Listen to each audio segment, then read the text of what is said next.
Hello, welcome to the Sound of Science, the place where we deconstruct unscientific bogus and silly scams. Let's go get them.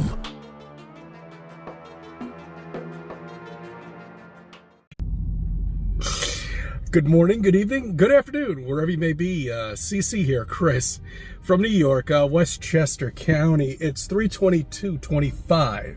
Sweet mother of Gandalf, it's CC from Westchester County, New York. I've been so much focused on other fools that it has been almost 2 years since I made a video about you, so it's time to give you some attention. Don't you see that?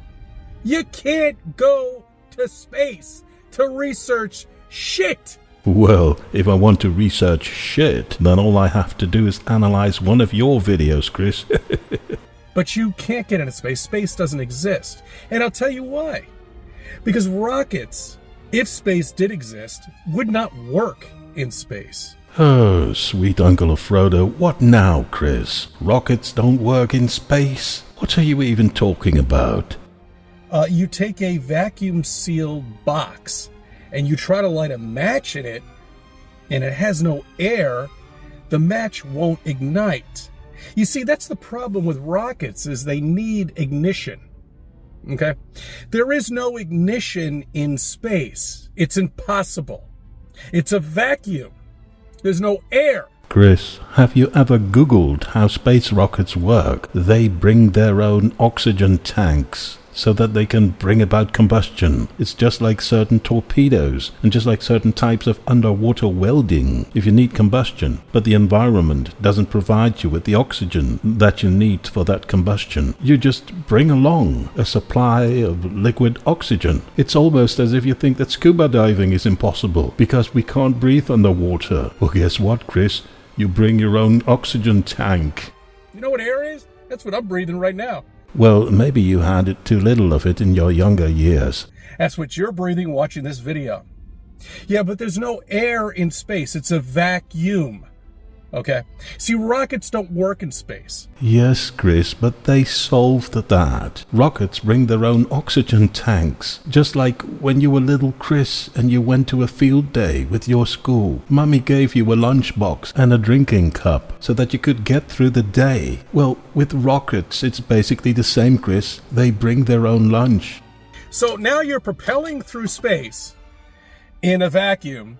Yes, Chris, in a vacuum. That makes spaceflight much more easy because there is nothing to stop you from moving.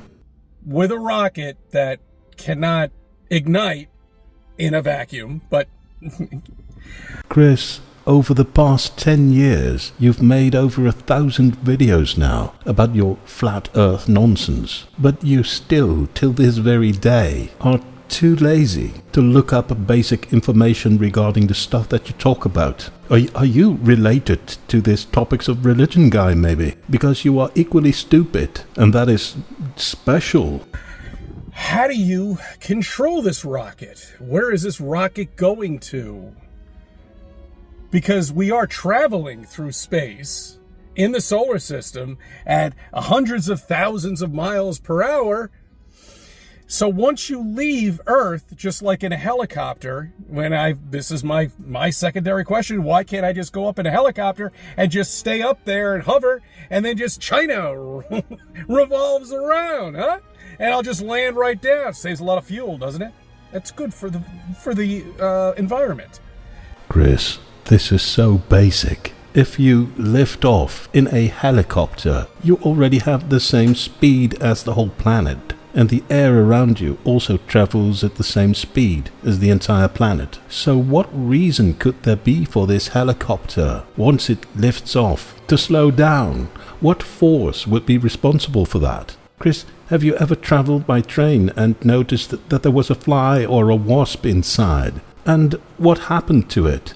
Was it smashed to the rear window instantly? No, it wasn't. That fly or wasp could just move around freely, as if it was in a building. Have you ever been standing in a train that was moving with a constant speed? Well, what happened to you? Were you pulled through the entire train and smashed against the rear window? No, you could just stand there without any problem. Because you traveled at the same speed as the train, and there was no force applied on you to slow you down. Chris, with helicopters that take off, it's the exact same thing. Okay, back to the rockets.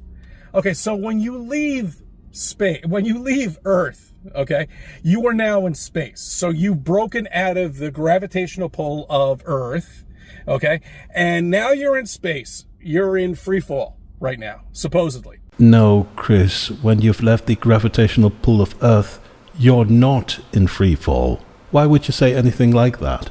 Okay, so now you've got a rocket, and you're going to go to Mars. Or maybe the moon, okay, because that's only 260, 8,000 miles away, so... No, Chris, that would be ranging from about 225,000 to 252,000 miles. But not bad, Chris. That's close enough compared to all the nonsense that you've told us so far. As a matter of fact, there are rovers now, right now, on the moon.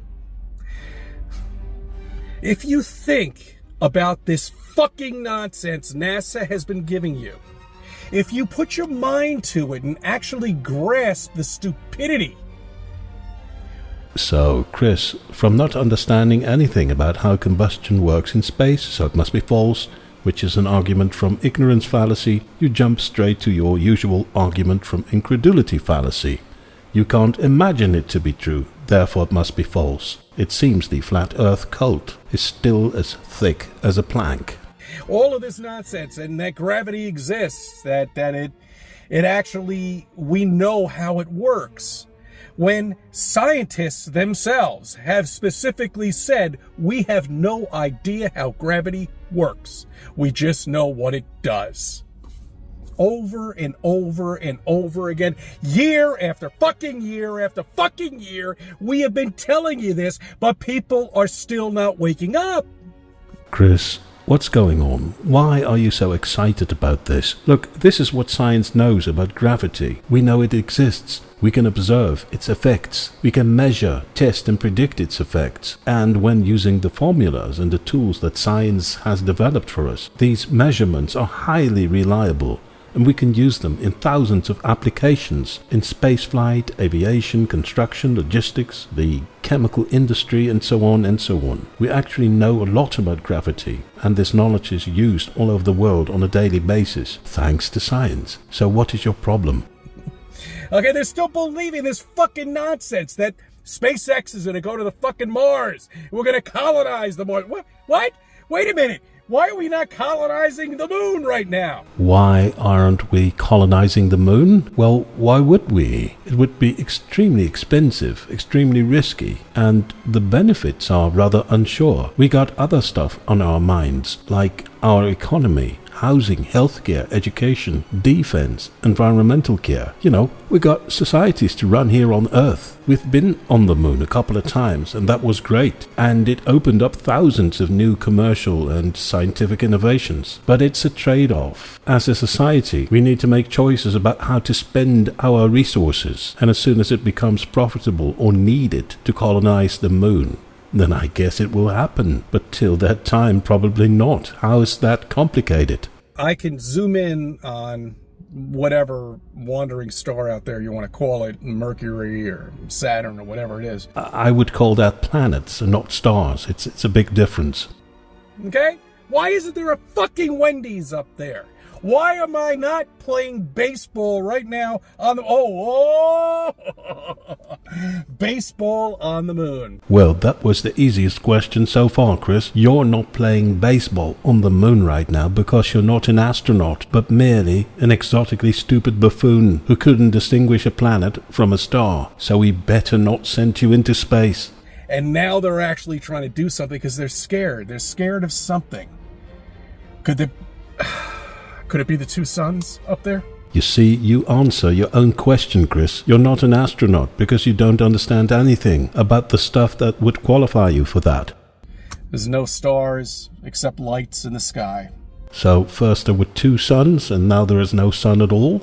Because a star should be millions and millions of miles further out. No. Planets are millions to billions of miles away. Stars are light years away, and 1 light year is about 6,000 times a billion miles. But the whole point being that you don't play baseball on the moon right now, because you don't understand space, you don't understand space flight, you don't understand the effects of gravity, you don't understand the difference between planets and stars, and you don't understand the distances between them. So your brain is not fit for being an astronaut. But to give you at least some sort of credit, it is a special accomplishment to not understand so many things in only one video of just nearly 10 minutes.